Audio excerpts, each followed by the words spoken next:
Вітаю. Розпочинаємо наш щотижневий брифінг.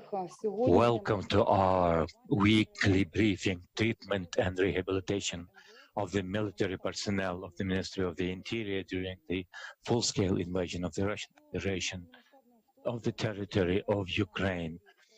As a result of the military aggression of the Russian Federation, healthcare institutions of the Ministry of Internal Affairs are involved in the treatment and rehabilitation of personnel of the units of the ministry who performed official duties exactly in the zone of active hostilities.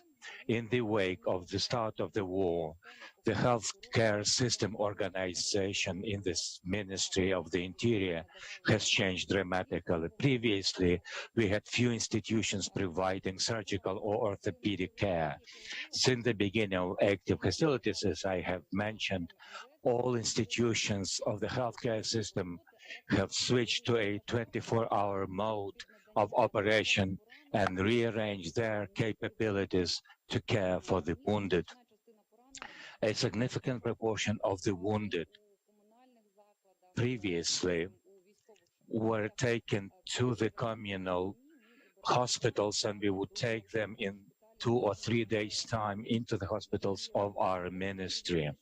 And then we realized that not all the healthcare facilities can cope with such a number of the wounded. So we passed a decision. The leadership of the ministry have made a decision to get involved our military capabilities to serve and care for the wounded in the framework of the Ministry of the Interior. Correspondingly, the list of medical services has expanded.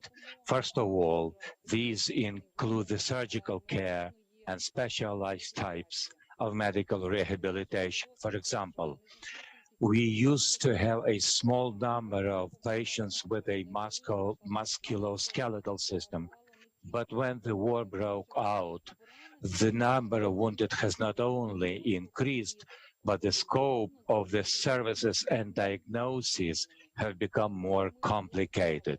Therefore, we have equipped facilities of the Ministry of the Interior to work with this category of the wounded.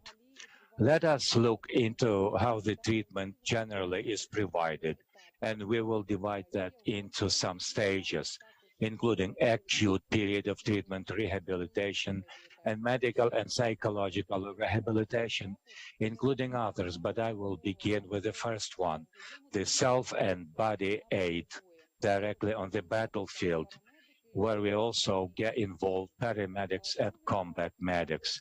The second stage, if necessary, includes hospitalization into the nearest communal healthcare military hospital under some different departmental affiliation, but it should be the closest one. At this stage, we can take advantage of the aerial med evac of the wounded. The third stage is the transfer of the wounded to the institutions of healthcare of the Ministry of the Interior.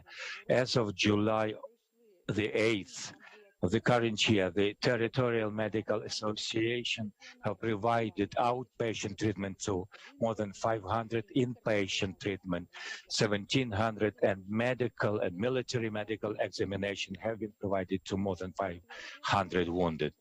The fourth stage is referral for rehabilitation to medical rehabilitation centers of the Ministry of the Interior. So far, 468 wounded have undergone such a treatment. The fifth stage is to get people rehabilitated abroad. So far, we have referred 89 personnel, including for prosthetics, and we have processed documents for more than 232 persons to go abroad for prosthetics and diagnosis. The main areas so far are treatment of musculoskeletal injuries, craniocerebral injuries and their consequences, as well as rehabilitation after explosive injuries, medical and psychological rehabilitation, including post-traumatic disorders and emotional exhaustion syndrome. Of course, there are other syndromes, but these are most typical. The nature of war has also changed. Accordingly, a great number of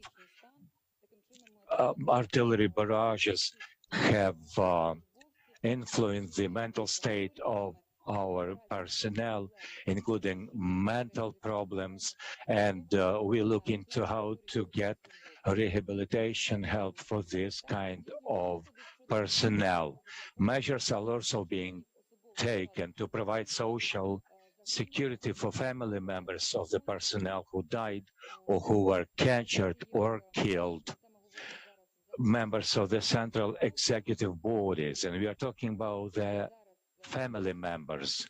Now we are looking into how to sign the documents to provide the medical aid, health and resort treatment, including the psychological support.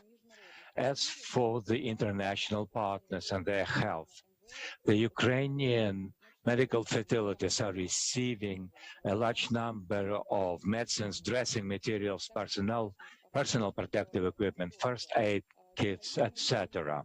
In general, it is safe to say that international partners are supporting us in these difficult times, and on our side, we are very thankful to them.